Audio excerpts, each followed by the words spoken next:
Very good morning बच्चों।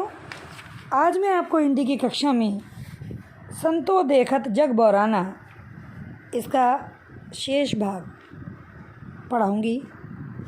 मैं एक बार से फिर पंक्तियों को पढ़ूँगी। संतो देखत जग बौराना, सांचो कहो तो मारन धाबें, झूठे जगपतियाना। नेमी देखा धर्मी देखा, प्रात करे स्नाना। आत्म मार पखा नहीं पूजें, उनमें नहीं कछु ज्ञाना। बहुतक देखा पीर औलिया, पढ़े किताब कुराना।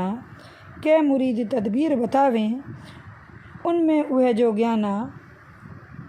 आसन मार डिम्ब धरि बैठे, मन में बहुत गुमाना।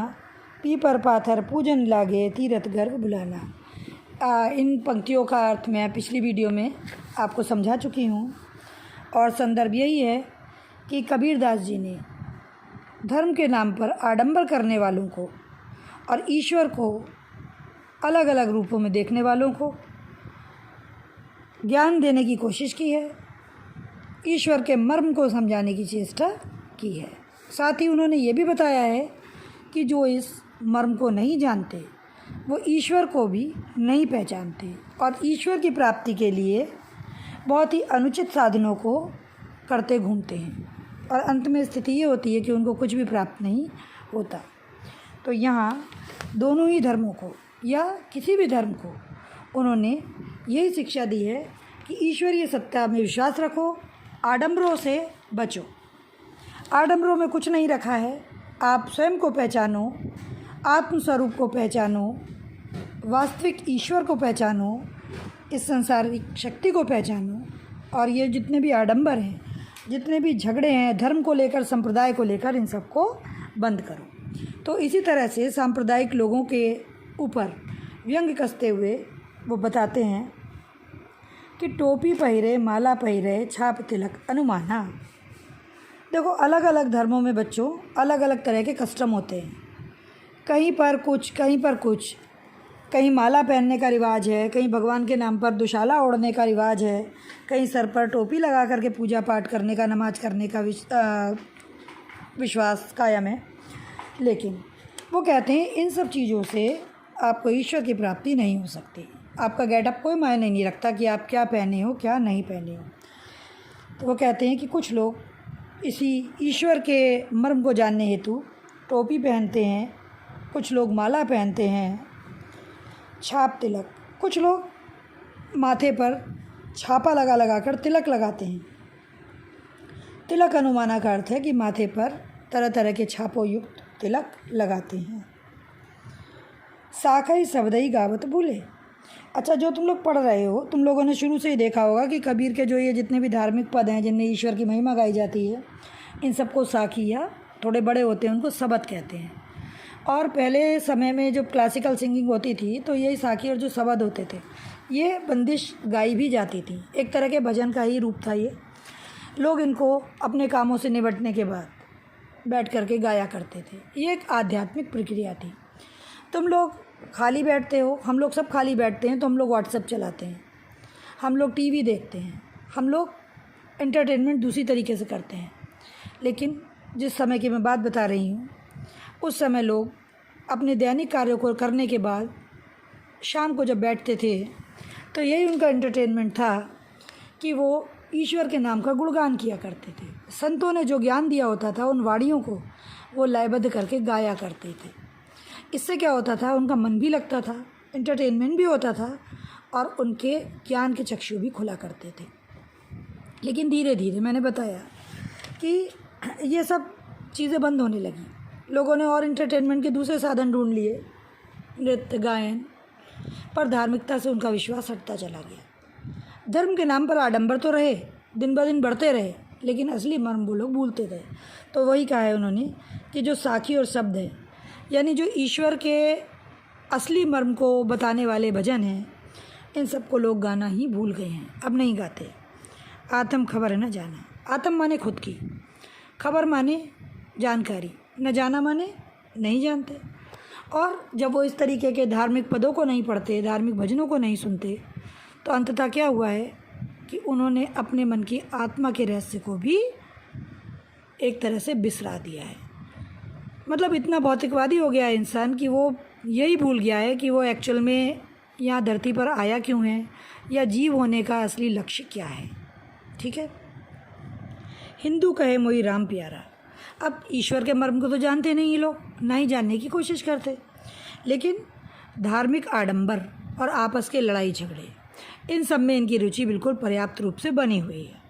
हिंदू जो संप्रदाय है वो कहता है मुझे तो राम से प्रेम है, मेरे तो राम हैं, वही मुझे प्रिय हैं। और जितने मुस्लिम हैं, तुर्क हैं, वो कहते हैं हमको राम नहीं, हमको रहीमा। तो हमको ये जो है रहीम प्रिय हैं। आपस में दो ही लड़ी मुँहे का अर्थ है लड़ के मर रहे हैं। अब ये दोनों ही संप्रदाय आपस में लड़ के मर रहे हैं। मरम न का हो जाना, मर्म कहते हैं रहस्य को, और ईश्वर के रहस्य को ना हिंदू जान पाया और ना ही मुस्लिम। घर घर मंत्र देत फिरत हैं महिमा के अभिमाना। अब कुछ ऐसे फ़कीरों की, औलियाओं की, पंडितों की बात की है जो स्वयं को श्रेष्ठ समझते हैं और सोचते हैं कि हम दूसरों को, जो जितने सांसारिक लोग हैं, उनके दुखों को दूर करने की क्षमता, पावर रखते हैं।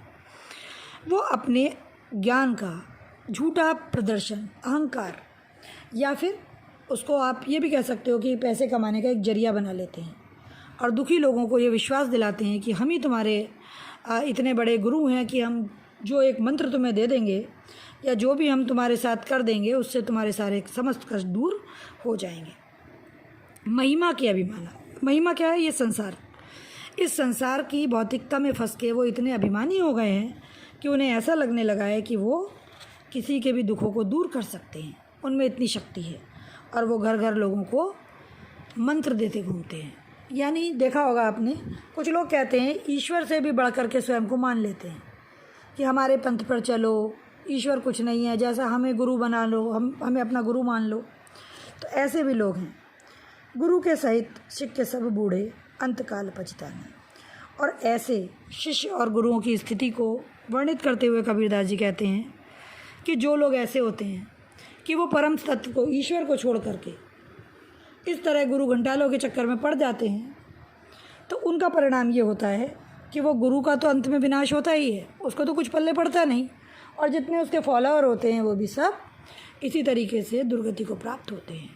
बेटा, मैं बहुत नाम नहीं लेना चाहूँगी किसी का, लेकिन आपने बहुत सारे ऐसे संत देखे होंगे जिन्होंने बड़े बड़े आश्रम खोले हुए थे, और एक नहीं सैकड़ों जितने भी लोग हैं सब उन्हें ईश्वर के ही समान दर्जा देने लगे थे और आरतियाँ उतारा करते थे उनकी जब वो लोग यहाँ आते थे। तो बड़े बड़े पंडालों में उनके प्रवचन होते थे, सब रश भागता था, दौड़ता था। और उसके बाद में आज स्थिति है कि वो सब जेल के सलाखों के पीछे पड़े हुए हैं, और उनके फॉलोअरों की, जितने भी फॉलोअर हैं उनकी भी सब जो है वो बहुत ही ज़्यादा इंसल्ट उन्होंने फील की होगी जब उनके गुरुजी जेल में डाले गए होंगे। तो ऐसा ही होता है, जब ज्ञानी लोग ईश्वर को बिसरा करके गुरुओं के पीछे दौड़ते हैं, तो ऐसे नकली ढोंगी गुरु और उनके जो चेले हैं उन सब की स्थिति ऐसी ही बुरी होती है, जिन्हें अंत में पछताना पड़ता है। बूढ़े का अर्थ डूबना होता है। गुरु के सहित सिक्के सब बूढ़े अंतकाल पछताना। कह कबीर सुनो है संतो ये सब मरम भुलाना। कबीरदास जी कहते हैं संतो सुनो, ये सब माने ये सब, मर्म माने असलियत, संसार का जितना भी हकीकत है, ईश्वर की जितनी भी हकीकत है उसको ये भूल गए हैं। किसी किसी किताब में, टीका में भ्रम भुलाना भी लिखा हुआ है। तो इसका मतलब ये हो गया कि ये सब एक भ्रम में, एक सब धोखे में भूले हुए हैं, ये ईश्वर को नहीं पहचान रखे, ये सब एक धोखे में जी रहे हैं। ठीक है, दोनों ही अर्थ इसके सही हैं। मर्म भूल गए अर्थात रहस्य को भूल गए ईश्वर के, भ्रम में भूले हुए हैं अर्थात ये धोखे में पड़े हुए हैं। केतिक कहो कहा ना माने सहजे सहज समाना। केतिक माने कितना भी इनसे कहो लेकिन ये कहना नहीं मानते। क्या नहीं कहना मानते? सहजे सहज समाना।